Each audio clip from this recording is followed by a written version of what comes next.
Hello everyone, welcome back to RotoViz Overtime on RotoViz Radio, brought to you by Blue Wire and WinBet. My name is Colm Kelly. You can follow me on Twitter at Overtime Ireland, and I'm joined as always by Shawn Siegele. Shawn, I want to start off today's show by letting the listeners know, hopefully they all listened to the recap earlier this week. Maybe some of them turned off that last couple of minutes and didn't listen all the way through.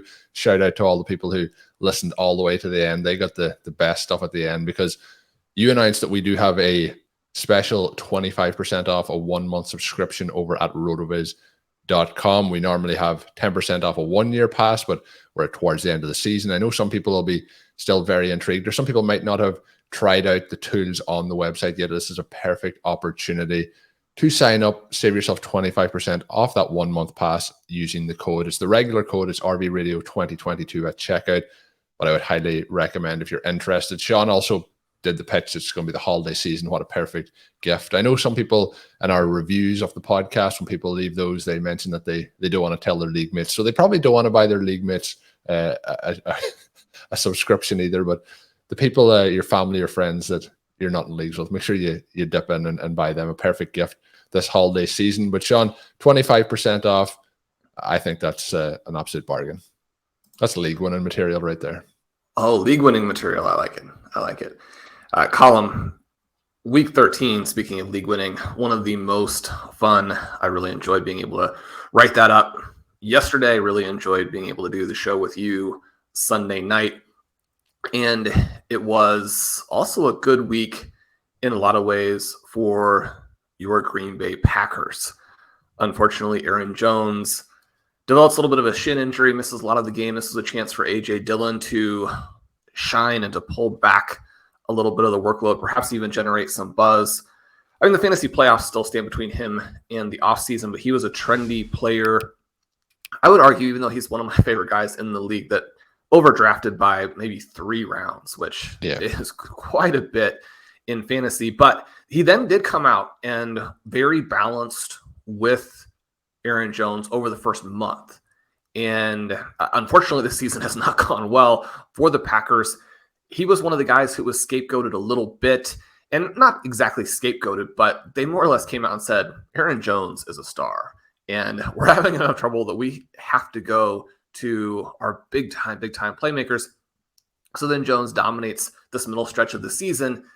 This game against the Bears, they get more what they're looking for from A.J. Dillon. You've got this sort of Derrick Henry light type of player, big but agile and with some of that long speed. He does have the long touchdown run in this one. But again, the real breakout star, and the reason I think Green Bay Packers fans, they have to be really kind of breathing a sigh of relief. And in a down season, I mean, there's a lot more for Packers fans to be excited about than, say, Rams fans, for example, or even Bucs fans who do get the big win last night. Romeo Doubs looked pretty good. Looks like he can be a playmaker, possibly a star. But over the last month, Christian Watson, you can't say he's been the best player in the NFL or the best receiver in the NFL, because the absolute superstars are continuing to go crazy. But Colm, what he's done in the last month, pretty spectacular. It is spectacular, and this is how quick the narrative changes. I mentioned a couple of weeks ago, we talked about how Davante Adams' career started, and this wasn't in relation to Watson. It was in relation to other rookies or second-year players who are struggling, and then they come on and improve as their career moves on. But the start of the season, obviously, I think was the very first play of the season against the Vikings. He has that drop, which should have been a 75-yard touchdown. But over the last 4 games, Shawn, he has 15 receptions, 313 receiving yards, 49 rushing yards, 8 total touchdowns. In the first 6 games of the season, he had 10 receptions for 88 yards and 19 rushing yards for the 1 touchdown. So this really turned around. And I know we joke at times that Shawn, isn't the biggest Aaron Rodgers fan, but Rodgers has talked multiple times that I've listened to him recently, saying about the one play where he catches his first touchdown against the Cowboys, and that really was, taking the pressure off Watson that maybe had been built up in the preseason with how, he was meant to come in to replace Davante Adams, and it has just been spectacular since that point. Everything seems to be clicking, and I don't think we can expect this to go on forever, but I've seen some of the, stats that he's put up, tying people like Randy Moss, for example, which when you're getting into those categories as a rookie, you have to start to get excited. And what I also think is quite exciting, it's a season where the Packers are 5-8. They are not like I don't think they're getting to the playoffs. If they get to the playoffs, they're not getting very far. But what I have to say is seeing the young players has been kind of the thing that we've been able to hang our hat on as Packers fans. But this has been astonishing over the last month. And it really comes off the back of the Buffalo Bills game where me and you talked about the catch from Romeo Doubs for a touchdown, which was a spectacular play. Then he gets injured on the first play of the next game. And that's when we've seen Watson step in. The other part of it is Dillon looked really, really good in this game. And it was unfortunate to see Jones kind of hampered with that injury as the game progressed. But Dillon's touchdown as well is on a play where they basically run an end around, which was very similar, going in the opposite direction to the Watson rushing touchdown in this game, which was a 46-yard rush. But he runs in the opposite direction, holds the defense long enough to allow Dillon to go on his 21-yard run to the end zone, which another nice play by him. You mentioned the draft capital in terms of fantasy football for him this year. It did feel like he really should have been in the Singletary, Pollard, Stevenson part of the draft, but he got moved up based on the expectation the Packers were going to pass to the running backs more. But yeah, nice to have something to be excited about on a Monday morning. And as a Packers fan, always nice to beat the Bears. But this was a game where Bears fans, I'm sure, are feeling it as the week goes on. They really dominated this game in those early periods, and the Packers got 18 unanswered fourth quarter points to win this one 28-19. So it was quite late where the Packers did take control. It had been pretty solid by Justin Fields up to that point. Some bad late interceptions from him.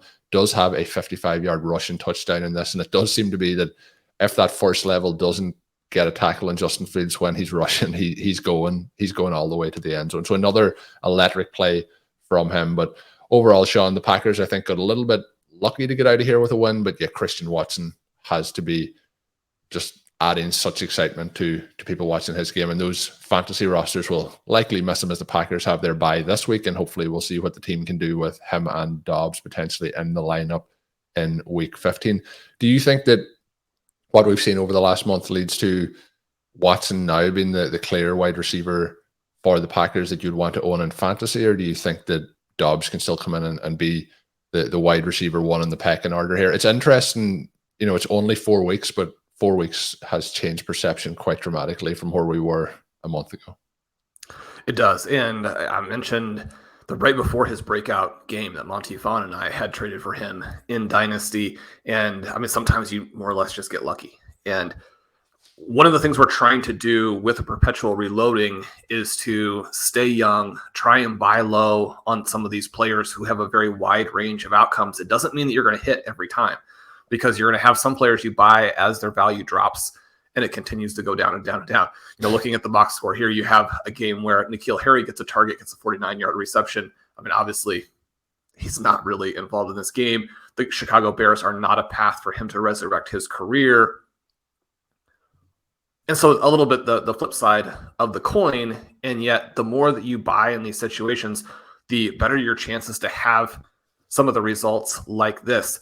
And yeah, I mean, I think that Watson is the player to have, and yet I think this can be a 1A, 1B. And what we've witnessed here, I think, underlines so much of what we're talking about big picture for fantasy and how you need to play it and how you need to be ready to take advantage of the chaos, and how it's important to understand the prices and not get locked into one particular scenario, right? You mentioned that the running backs were both elevated above what their realistic value was because so much of the fantasy community was buying a single scenario, which is that the Packers are going to have to pass to the running backs. It's possible that scenario could have panned out, but if you're tied to one thing having to happen for the play to be a win, then you're really skewing all of the scenarios against you there. Another thing, when you look at the price for Watson, when you look at the price for Dobbs, when you look at the price for Allen Lazard, one of the things that we said is that we love Allen Lazard. He's somebody who, I had in Devy. He's more athletic than people realize. He should have been drafted as opposed to what he had to go through. And yet the price on him also didn't make sense, because in order for that to be the case, number one, you have to sell that other scenario where the running backs catch a ton of passes, but you also have to sell not really one, but both of the rookie wide receivers. And I think that there probably was a point in time where that made more sense before Dobbs really blows up. But as soon as he does, now you have two shots at it where either of those are really going to eviscerate this thesis for Lazard being able to have enough volume for the play to work. Now, the flip side of it, I think, is that the Packers could have been better as a team. And if things had gone more smoothly, perhaps the overall pie is bigger there. Lazard's able to get his along with the other guys. But we do have a good sample for Lazard, even once he made it with the Packers, of more or less what he is. Now, that doesn't mean that he's locked in there forever. One of the reasons that I have the fifth-year breakout wide receiver piece every year on the site, most years on the site, is to illustrate that you do have some of those plays. And Lazard would have fit that very nicely, too. So it's not that it's not possible, but you want that fifth-year breakout price to be more 12th, 13th round as opposed to 6th, 7th, 8th round. Because, again, how much you get and how much risk you suffer to get there, that's an important part of it. The thing here going forward, I think, is just very, very exciting for the Green Bay Packers. You listen to some of the things coming out this week, it seems like Rodgers is more excited going forward. It seems like he's willing to look at this a little bit more from a team perspective. The team has said that they want him back. He's said that he'll have an open mind about more or less being sat down because of the multiple injuries so that they can let Jordan Love play. And I mean, perhaps like, well, I mean, of course he's okay with him playing in this specific instance if the whole goal there is to get him traded to somebody else.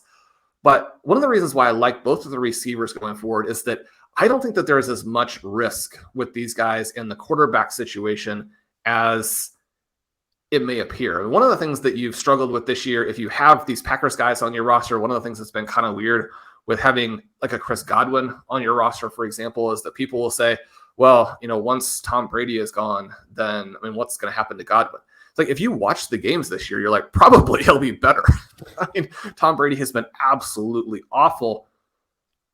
The thing here, and that was important about the preseason, and wrote this up actually in the bold predictions, even though it's more of a footnote than a bold prediction, which is that Jordan Love's still valuable in Superflex, but also that this gives a higher floor for both Dobbs and Watson in 2023.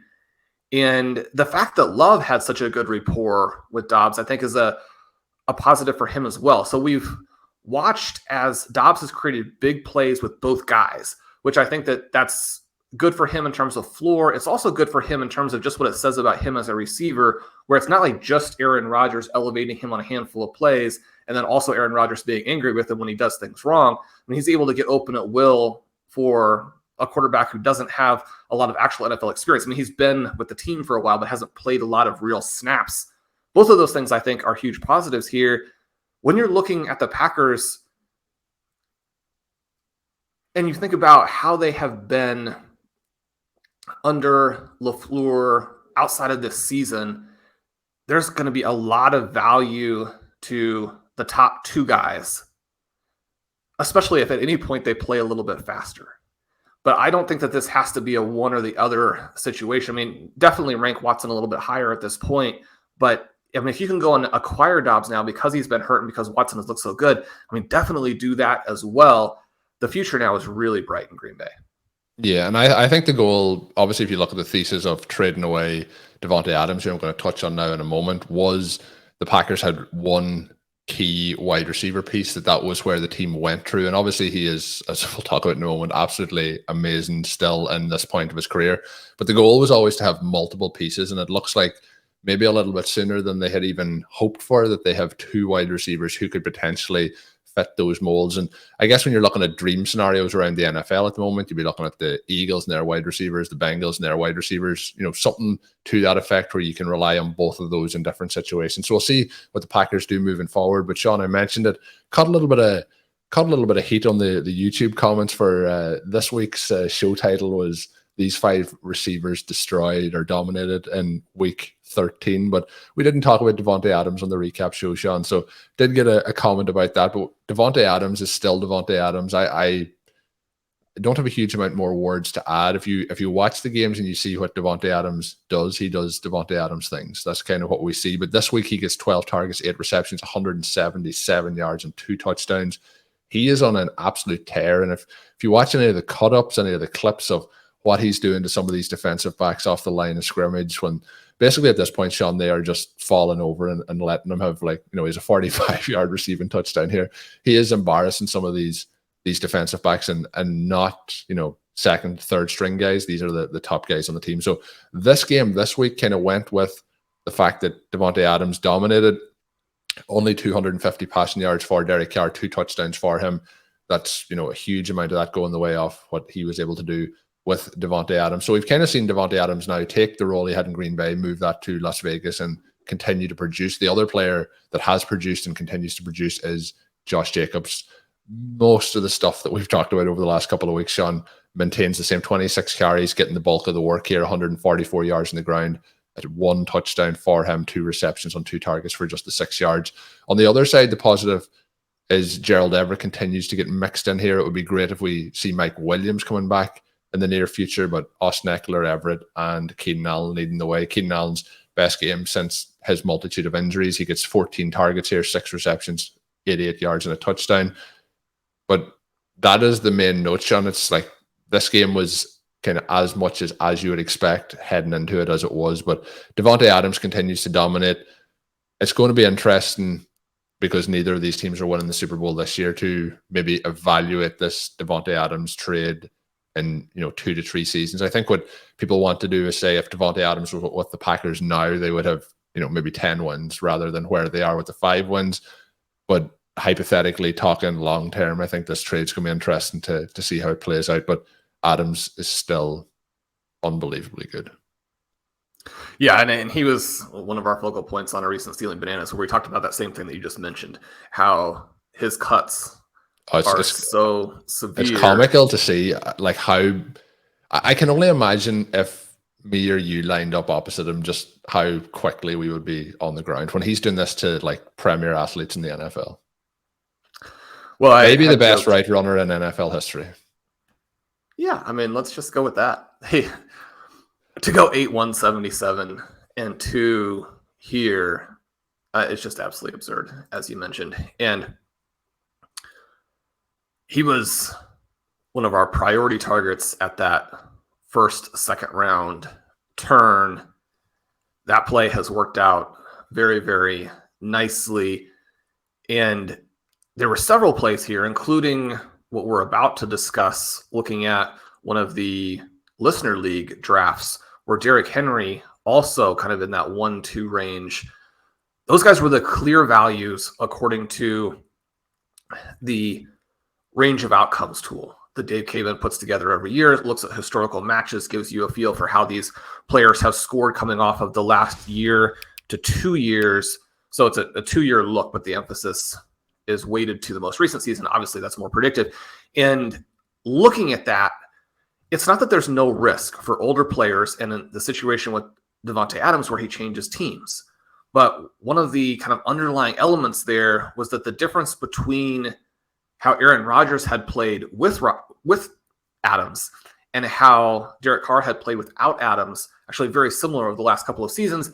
We've watched recently how teams have acquired Stephon Diggs, have acquired DeAndre Hopkins, and had a lot of success with that.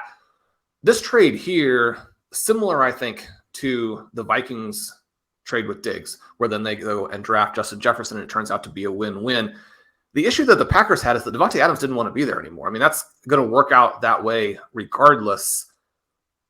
For it to then turn out as a win-win, for the team acquiring him to get such massive production and for the team making the move to be able to replace with young guys, it's fun to see this. We do have these lose-lose trades out there as well, but for both teams to benefit. And one of the things that's great for us as fantasy players is that the win-win trades tend to generate fantasy production, as opposed to what's happened with the Denver Broncos being on the kind of win-lose side.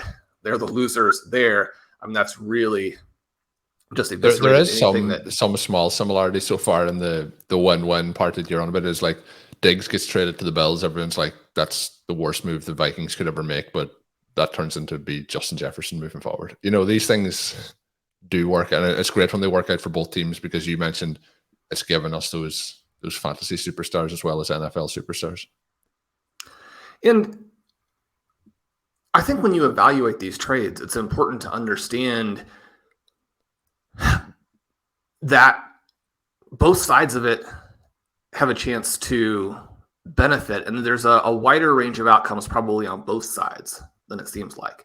I mean, you think about the controversial Christian McCaffrey trade recently, where they give up so many picks that if you put those together, you can get a mid to early first round value out of it. The one part that you have to look at there is that multiple picks simply aren't going to be worth as much, because you have the roster element as well. And in the same way that dynasty managers have to manage those types of things, you're wanting to have the wide potential range. You're wanting to benefit from that as opposed to have the safety. Now, to have the multiple picks, you got multiple shots at it, but especially for elite teams where you can recruit guys in free agency, where you have the chance to add these undrafted free agents as well, something that, for example, the 49ers have done a very nice job of. That's going to neutralize some of the disadvantages. And we get back to it, and we see misses in the first round at wide receiver. But as these guys become more NFL ready, and as they hit the ground running so quickly, this season that has been covered up to an extent by the fact that the Atlanta Falcons are so run heavy, by the fact that Zach Wilson played so poorly and neutralized Garrett Wilson, and what would have been really a Justin Jefferson, Jamar Chase type of year for him if he gets just normal quarterback play.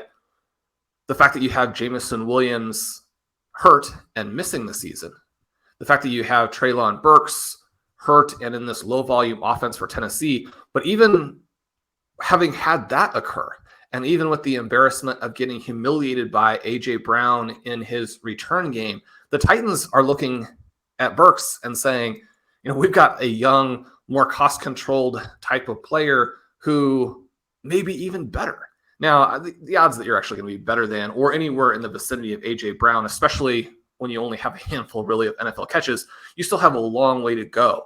But you're never going to see a better play than the Treylon Burks touchdown this last week. You combine that with his size, athleticism, and what he did in college that people want to kind of throw to the wayside and say, look, let's wait and see what he does at the NFL level. You put those things together, you look at him, and then the one guy who has even come through bad quarterback play of his own, Chris Olave, game in, game out, open at will, putting up big-time numbers there. It's not that every class is going to be like this, but this is not even considered to be that strong of a class. You're going to have some misses. The Eagles themselves, you look at Jalen Reagor and the frustrations that they had with that, taking him just ahead of Justin Jefferson there. If you make that Diggs trade and end up with Reagor instead of Jefferson, then everything about the narrative is different. And especially then the Vikings are going to be terrible, because one of the things that we saw again this last week is Kirk Cousins keeping the Jets in the game by consistently missing wide open players. Me and TJ Hawkinson running free behind the defense, doesn't even get the ball close to him on that one. A lot of different ways that this can go, but as you're building a team, and this is true for real GMs across all of sports right now, we have the winter meetings going on with baseball, and they've got to make some difficult decisions. You have obviously the reality NFL draft and all the things that go along with that, and then you have your own dynasty teams and the moves that you have to make.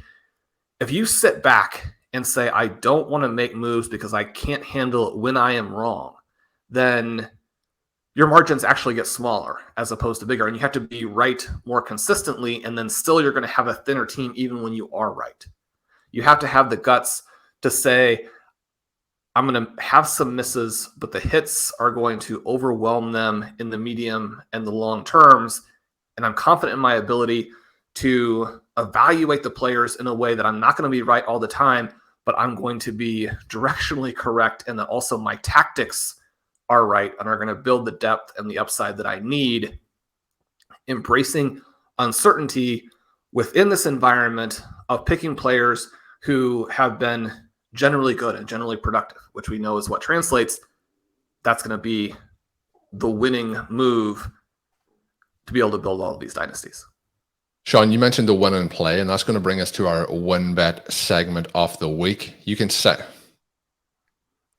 Shawn, you mentioned the win and play, and that's going to bring us to our win bet segment of the day. You can sign up today to receive a special sports offer. Bet $100, win $100. Download the WinBet app now or visit wynnbet.com to start winning.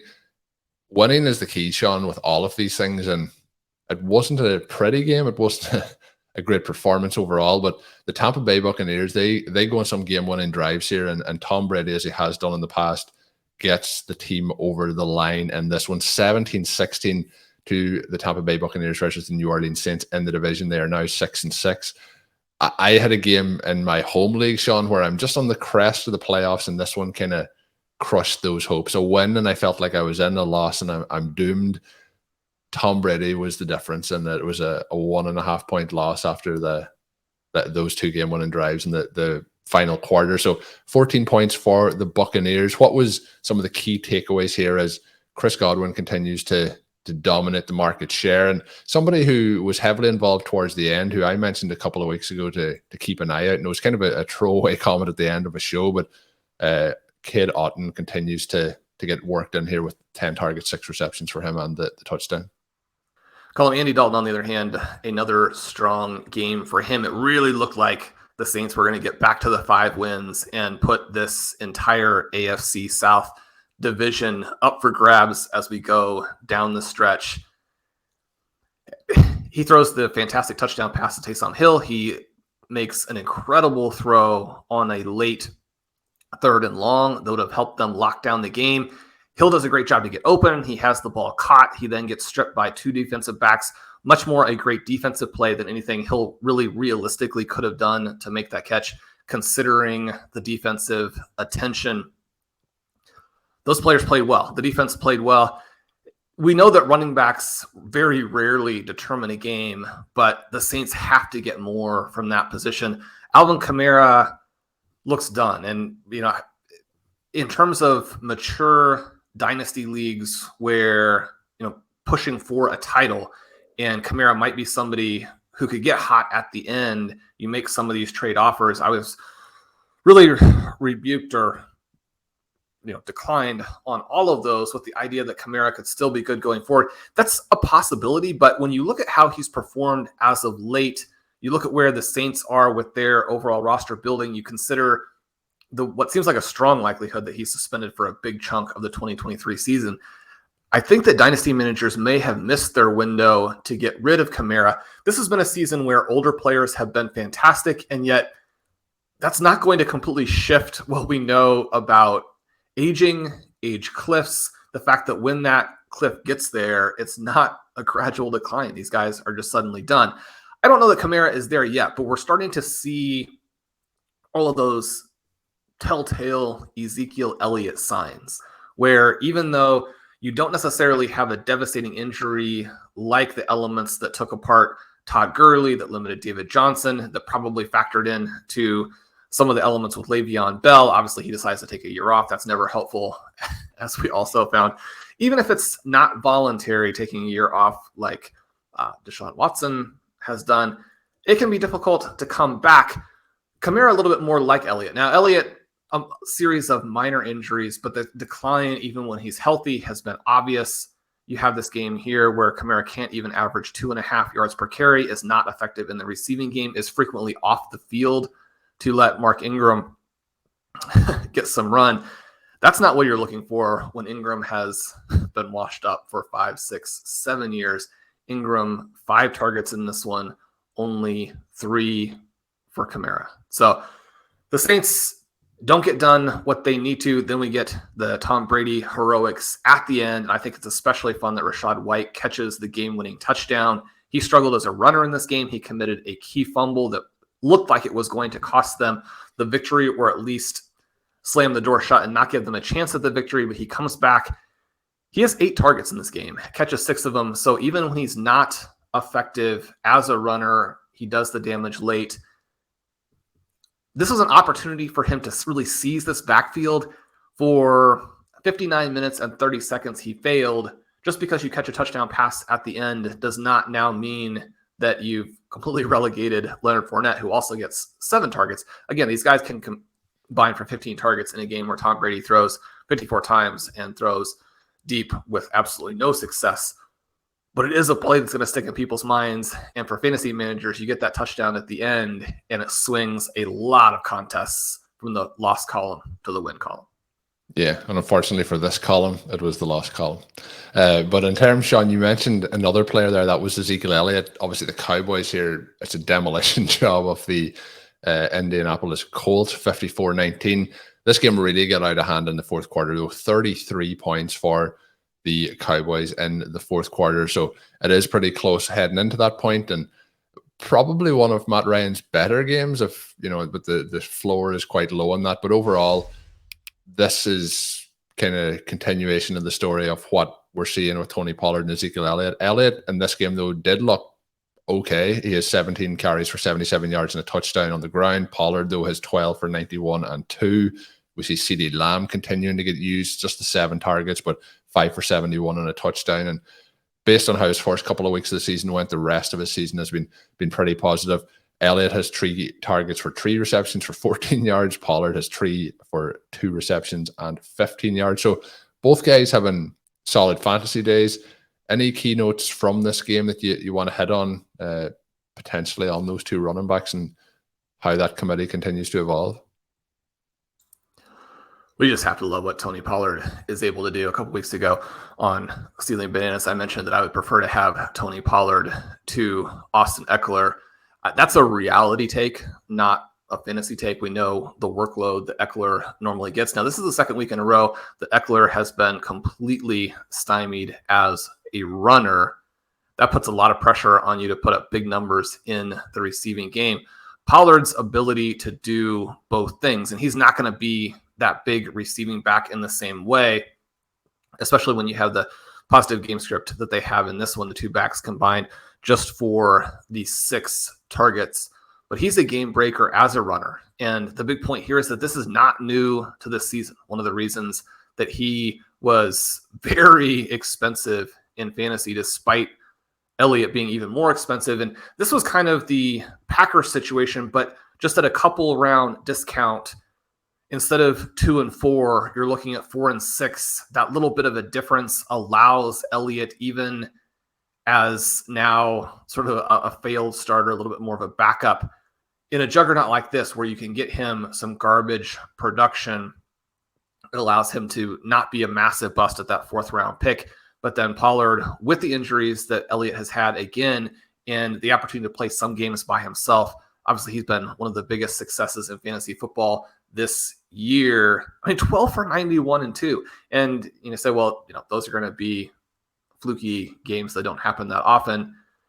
In the same way that Jonathan Taylor is not going to have every season the long runs that he had in 2021, we know that Tony Pollard is not going to do this every game and every year. But the best athletes and the most electric players, that doesn't suddenly go away the next week. Regression doesn't mean that you're now a normal NFL player. And so we're going to continue to have huge games like this, especially now in an offense that's become more dynamic. Despite the blowout victory, Dak Prescott actually did not play particularly well, but CeeDee Lamb, another fantastic performance from him. He's starting to look like a real star. They still need somebody else to come on. Michael Gallup actually scores the 2 touchdowns, but only has the 23 yards. I mean, they need a second weapon in the passing game. That's one of the reasons they've had the flirtation with Odell Beckham. It sounds like perhaps that's not going to come to fruition because they, like everyone else, Beckham is still injured. So you can't sign him to some big deal and put him out there when you do have some of these other guys. This game a little bit more about the complete and total collapse from Matt Ryan and the Indianapolis Colts, and also I think some questionable officiating than it is about the Cowboys, but especially when they get matched up with teams that can have this type of collapse, their elite defense, and then the people they have with Pollard and Lamb to exploit some of those things, you're going to have some of these results. I do think that the Cowboys going down the stretch, you think about the divisions that are the most interesting, it's not any type of unique or controversial take that to watch the AFC East and the NFC East and those in division battles for supremacy, for seeding, and what that means from a fantasy perspective as we get these elite matchups and unfortunately potentially in some bad weather. And so we'll see what that does for the big games as we look at weeks 15, 16, 17, the fantasy playoffs, the race for the $1 million, and more specifically to most of us, the home leagues. Can you beat your college buddies? Can you beat your work friends? Those are going to be the divisions in many cases that determine the titles. Yeah, it feels like Sean's trying to rub in. I mentioned my home league. Won't be winning that this year, Sean, rubbing that in just here as we get closer to the end of today's show. But Sean, we're going to go rapid fire through a couple of games here, and I'm going to go with the theme of the younger players emerging, and we might go then with what you think or who you want to touch on out of those guys. So we have the Steelers getting the win against the Atlanta Falcons, which, two teams who have not really lived up to what we were hoping this year overall, but we get Drake London, one of his better games, gets 12 targets, gets 95 yards and 6 receptions. He gets half of the targets that Marcus Mariota distributed. He has 24 attempts in this game. On the other side, we get Pat Fairmouth, 3 for 76 in terms of his yardage. We get Deontay Johnson, who still doesn't get in the end zone, but gets 5 for 60. The disappointment here would be George Pickens, just the 2 targets, 1 reception for 2 yards for him. That is obviously a game environment which didn't have huge hopes going in, didn't really live up to any of them. On the other side, Brian Robinson, then we move to the Commanders against the Giants. They tie this one.